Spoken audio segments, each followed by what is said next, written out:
I thought I had everything figured out. Life with Carrie was easy, almost too easy. We clicked from day one. She was smart, funny, and could keep up with my sarcasm, which, trust me, not everyone can. My parents loved her, and in a town like ours, that was half the battle.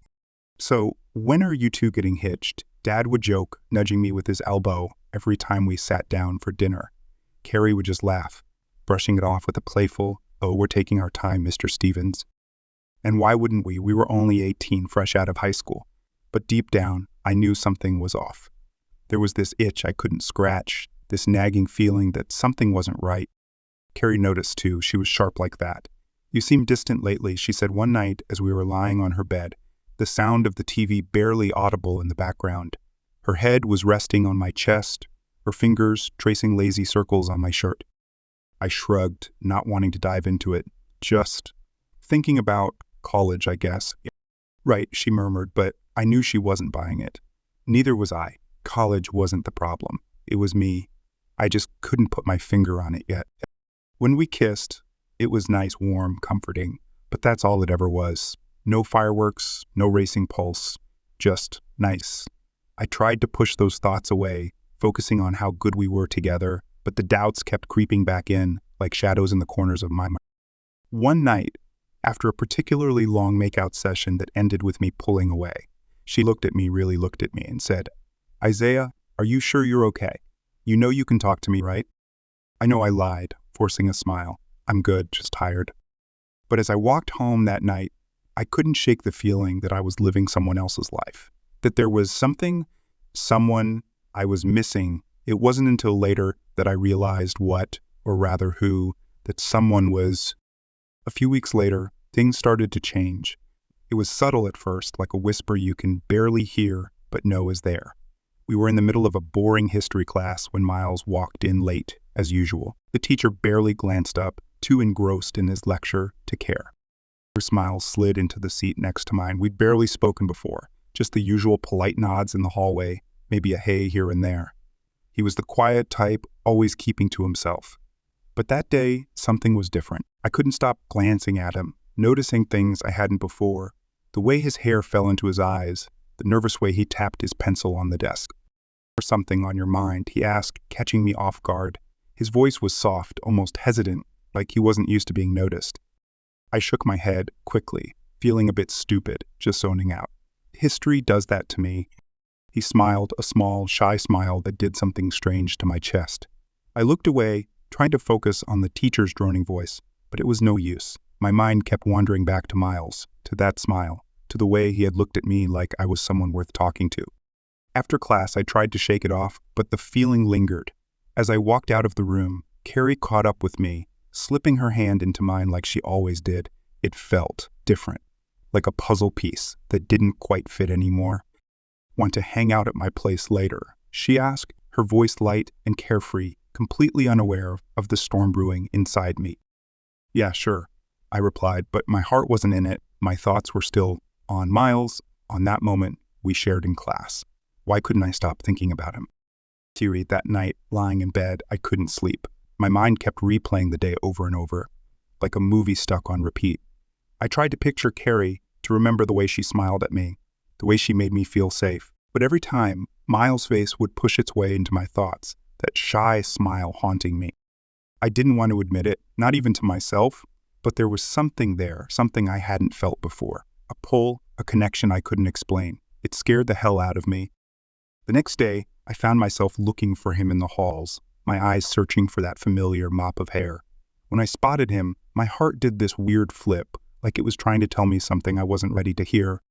"Hey, Isaiah." Carrie's voice snapped me out of it. She was standing right next to me, but I hadn't even noticed. That wasn't like me. I forced a smile, hoping she didn't see through it.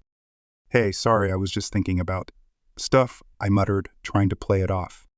"Everything okay?" She squeezed my hand, concern flashing in her eyes. "Yeah, I hesitated, searching for the right words. Just tired, I guess." But it wasn't just tiredness. It was confusion, fear, and something else. A spark that had been lit inside me, one I wasn't sure I could control. That night, as I lay in bed again, the truth finally hit me. I wasn't just thinking about Miles. I was drawn to him in a way I'd never been drawn to anyone before, not even Carrie. The realization was like a punch to the gut, leaving me breathless, terrified, and oddly excited all at once. I didn't know what to do with these feelings, didn't know how to make sense of them, but one thing was clear. Nothing was ever going to be the same again. Over the next few weeks, I couldn't stop thinking about Miles. It was like a switch had been flipped in my brain, and now he was all I could focus on. Every time we passed each other in the halls or sat near each other in class, my heart would race, and I'd feel this strange mix of excitement and dread. Carrie noticed the shift. Of course she did. She was too smart not to. One afternoon, we were at her place, lying on the couch watching some mindless TV show. But my mind wasn't on the screen. It was on Miles, wondering what he was doing. If he ever thought about me the way I was starting to think about him. Isaiah, Carrie said suddenly, pulling me out of my thoughts. She muted the TV and turned to face me, her expression serious. What's going on with you? I felt a knot tighten in my stomach. What do you mean? You've been different lately, she pressed, her eyes searching mine, distant. It's like you're here, but not really. Are you okay? Is it something I did? Her voice cracked a little at the end, and that hit me like a ton of bricks. I hadn't meant to make her feel like this, but I didn't know how to fix it either. It's not you, I said quickly, trying to reassure her. I've got a lot on my mind. Like what? She asked, not letting it go. I hesitated. How was I supposed to explain this without breaking her heart? How could I tell her that it wasn't college or family or anything like that on my mind, but another guy? I don't know, I mumbled, looking away. Just stuff. Isaiah, come on, she said softly, touching my arm. You can talk to me. Whatever it is, we'll figure it out together. Her words were kind, but they only made me feel worse. She deserved the truth, but I wasn't sure I could say it out loud. Not yet. I'm just stressed about college. I lied, forcing a smile. It's a lot to think about, you know. She nodded slowly, but I could tell she wasn't convinced. Okay, she said, though her voice was tinged with doubt. But if there's more, I'm here. Always. I know, I whispered, hating myself a little for not being honest with her. As the days went by, my feelings for Miles only grew stronger. I found myself looking for excuses to talk to him, to be near him. It started with small things, asking him about homework, sitting next to him in class, even inviting him to hang out after school with some lame excuse about needing help with a project. One afternoon, we were sitting on the bleachers after gym class, the sun setting behind the school, casting long shadows across the field. We'd been talking about nothing in particular, just killing time. But I couldn't stop watching him, noticing the way his eyes lit up when he laughed, the way his hand brushed against mine as we sat close together. Isaiah, can I ask you something? Miles said, his voice suddenly serious. My heart skipped a beat. Yeah, sure. Why are you hanging out with me so much lately? He wasn't looking at me when he asked. His eyes focused on the horizon. I mean, not that I mind, but it's different, you know? I swallowed hard, my throat dry. This was it. The moment I'd been dreading and craving at the same time. I could feel the words on the tip of my tongue, ready to spill out, but I was terrified of what would happen if I let them. I like being around you, I said finally, my voice barely above a whisper. Miles turned to look at me, his expression unreadable. Yeah, I repeated, my heart pounding in my chest. He didn't say anything for a long time, and I wondered if I'd just made the biggest mistake of my life. But then he smiled, a small, hesitant smile that made my stomach flip. I like being around you too, he admitted quietly, his voice almost lost in the evening breeze. For a moment, we just sat there, the silence between us heavy with unspoken words. But it wasn't an uncomfortable silence. It was charged, electric, like we were both waiting for something to happen, something that we couldn't take back. As the sun dipped below the horizon, I knew that everything had changed. I wasn't just thinking about Miles anymore. I wanted him in a way that I'd never wanted anyone before. And that realization was both terrifying and exhilarating. When I got home that night, Carrie called me, her voice warm and familiar on the other end of the line. So, how was your day? Good, I replied, the lie slipping out so easily now. But even as we talked about our usual things, school, plans for the weekend, her latest obsession with some TV show, I couldn't stop thinking about the way Miles had looked at me, the way his smile had made me feel. And I knew, deep down, that I couldn't keep this up much longer. Something had to give, and when it did, nothing would ever be the same. The tension was building, and I felt like I was living a double life. On one hand, there was Carrie, sweet, understanding Carrie, who kept trying to reach me, trying to make things right between us. On the other hand, there was Miles, who was becoming more than just a crush, more than just a friend. It was like standing at the edge of a cliff, knowing that sooner or later, I'd have to jump. One evening, Carrie and I were at our house, supposed to be working on our college applications. The silence between us had grown too thick, too heavy. She finally put her pen down and looked at me with those sharp, perceptive eyes that seemed to see right through me. "Isaiah," she began softly, "what's really going on?" Of course, I felt the panic rise in my chest. I knew this moment was coming, but I wasn't ready for it. "Not now, not here, I told you, it's just—" "Don't," she interrupted, her voice trembling slightly. "Don't lie to me. I know something's wrong. You've been different for weeks. You hardly talk to me anymore. And when you do, it's like you're not really there." I looked away, unable to meet her gaze. She deserved the truth. But how could I tell her that I was falling for someone else? Worse, that I was falling for another guy. "Is it someone else?" she asked, her voice barely above a whisper. The words hung in the air, heavy and suffocating. I swallowed hard, my mouth dry. "It's not what you think," I managed to say, but the words felt hollow, empty. She reached out, her hand trembling as it touched mine. "Please, Isaiah, just tell me the truth." I took a deep breath, my heart pounding in my ears. I think I might be gay," I blurted out before I could stop myself. The words were out there, hanging between us, irreversible. For a moment, everything went still. Carrie's hand slipped away from mine, and she just stared at me, her face a mix of shock and confusion. "What?" she finally whispered, her voice cracking. "I don't know for sure," I said quickly, the words tumbling out in a rush. "But I've been feeling things. For someone else. For a guy?" Carrie didn't say anything, her eyes wide and brimming with tears. I could see the hurt in her face, the way she was struggling to process what I just said. "I never wanted to hurt you," I added, my voice pleading. "You've been so good to me and I care about you so much. But I don't think I can keep pretending anymore." She stood up abruptly, turning away from me, her shoulders shaking. "Why didn't you tell me sooner?" she asked, her voice raw with pain. "I thought we were supposed to be honest with each other." I was scared, I admitted, my throat tight. "I didn't want to lose you." "You already have," she whispered, and those words cut deeper than anything else. I wanted to reach out to her, to say something that would make this all better, but I knew there was nothing I could say. The damage was done. "I'm so sorry, Carrie," I said, my voice breaking. She didn't respond, she just stood there, her back to me, as if she was trying to hold herself together. The silence between us was unbearable, and I realized this was it. This was the moment where everything changed. Finally, after what felt like an eternity, she turned around, her eyes red and filled with tears. "I need time," she said quietly. "I need to figure out what all of this means. For me." I nodded, not trusting myself to speak. She walked to the door and opened it, her movements stiff and mechanical. "You should go," she said, her voice flat. I didn't argue. I knew when I wasn't wanted. I grabbed my things and left, the sound of the door closing behind me echoing in my ears like a finality I wasn't ready to face. As I walked home that night, the weight of what I'd done settled over me like a heavy blanket. I'd hurt the one person who'd always been there for me, who'd loved me unconditionally, and for what? For a chance at something I didn't even fully understand. By the time I got home, I felt like I was falling apart. I collapsed onto my bed, my mind racing with guilt, fear, and something else, something that felt like relief. I'd finally said it. I'd finally admitted the truth, but at what cost? The next day at school, everything felt different. The usual routine felt foreign, like I was living in a dream. I didn't see Carrie in the morning, and part of me was relieved. I wasn't ready to face her, to see the hurt in her eyes again.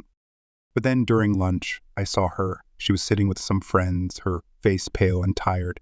She glanced up, our eyes met for just a second, and then she looked away. It was like a punch to the gut.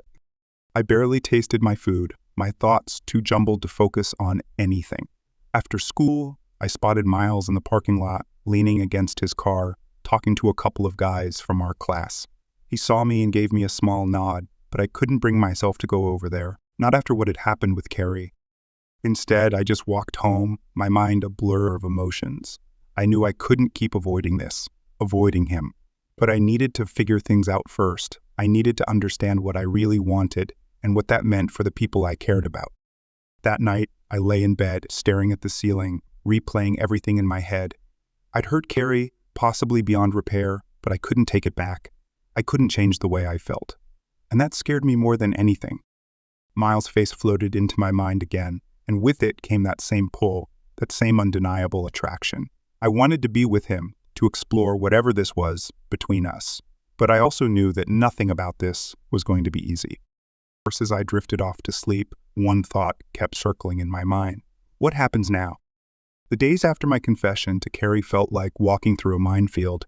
Every time I saw her, there was this tension, a wall between us that hadn't been there before. She avoided me as much as she could, and when we did speak, it was brief, forced, like we were just going through the motions. I hated it, but I didn't know how to fix it. I didn't even know if I could. Miles was the only thing that felt real anymore, the only thing that made sense. We started hanging out more, not just at school, but after too. It was like a magnet was pulling me toward him, and no matter how much I tried to resist, I couldn't stay away. One afternoon, we were at his place playing video games, but I wasn't paying attention.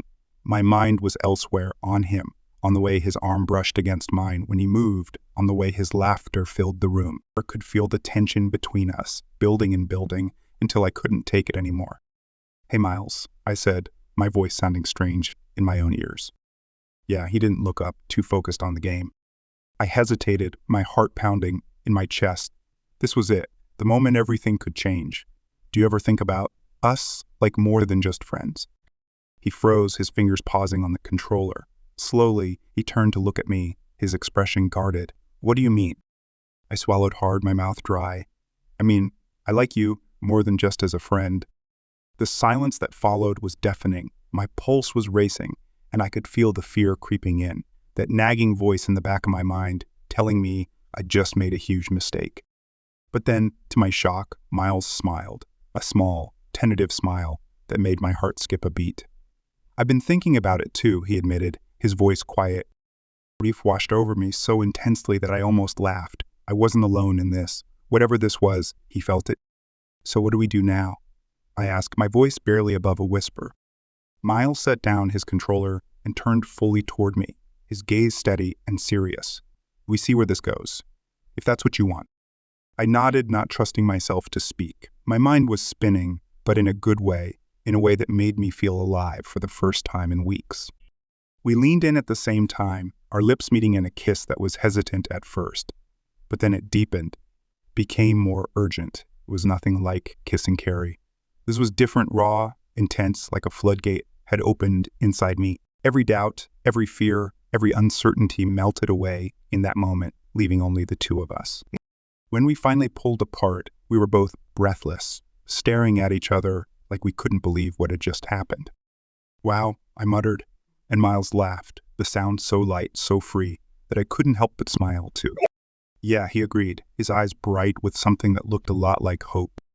For the first time in what felt like forever, I felt like I was where I was supposed to be. With Miles, everything made sense. Everything felt right. But that feeling didn't last long. First that evening when I got home, Carrie was waiting for me on my porch. The moment I saw her, my heart sank. There was something in her eyes that told me this wasn't just a casual visit. "Carrie," I started, but she cut me off. "I've been thinking," she said, her voice calm, too calm. "I can't keep doing this, Isaiah. I can't pretend like everything's okay when it's not." I felt the words choke in my throat. "Carrie, I know about you and Miles," she interrupted, her voice trembling now. "I saw you two together after school." Panic gripped me. "Carrie, it's not what you think." "It's exactly what I think," she snapped, her eyes flashing with anger and hurt. "You kissed him, Isaiah. I saw it with my own eyes." There was no point in denying it. She had seen the truth, and now it was out in the open. "I'm sorry," I said, my voice barely audible. "I didn't want you to find out like this." Carrie shook her head, tears spilling down her cheeks. "Why didn't you just tell me, Isaiah? Why did you have to lie?" "I didn't mean to hurt you," I pleaded. I'm still figuring things out. I didn't know how to handle it." "You didn't know how to handle it," she echoed, her voice breaking. "What about me? What about what I'm going through?" I reached out to her, but she stepped back, shaking her head. I can't do this anymore, she said, her voice firm despite the tears. We're done, Isaiah. I need to move on. You need to figure out who you are, but I can't be a part of it anymore. Her words hit me like a punch to the gut, but I knew she was right. I had been selfish, dragging her along while I tried to sort out my feelings. I'm sorry, I whispered again, but I knew it wasn't enough.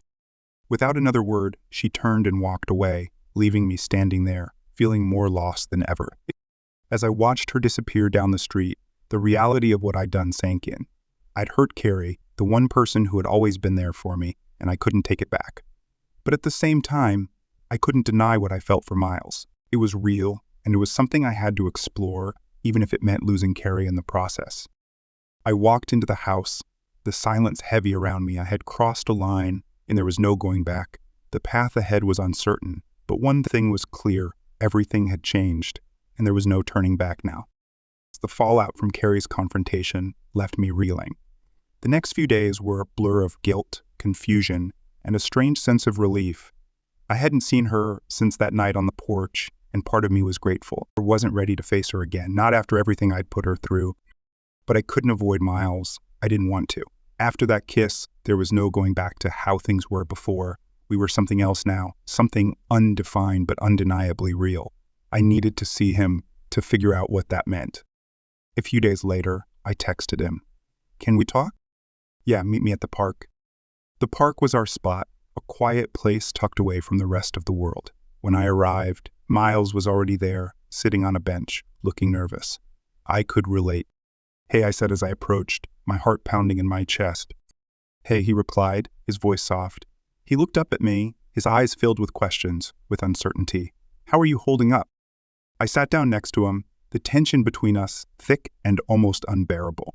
Not great, I admitted. Carrie saw us, she ended things. Miles winced, guilt flashing across his face. Isaiah, I'm sorry. I didn't mean for... It's not your fault. I cut him off. This was coming. I should have been honest with her from the start. We sat in silence for a while, the weight of everything hanging over us. I knew what I had to say next, but it felt like the words were caught in my throat, refusing to come out. I don't regret it, I said finally, breaking the silence. I don't regret us. What happened? Miles looked at me, surprise flickering in his eyes. You don't? No, I said, shaking my head. It's the only thing that's made sense lately. But I'm scared, Miles. I don't know what happens next. First, he reached out, hesitating for just a moment before his hand found mine. Me neither, he admitted, but we'll figure it out, together. I nodded, gripping his hand a little tighter. I want to be with you, Miles. I don't know what that looks like yet, but I know that's what I want. He smiled, and for the first time in days, I felt a flicker of hope. I want that too, he said, his voice steady. The next few weeks were a whirlwind. Carrie avoided me at school, and while it hurt, I respected her space. We both needed time to heal, to move on.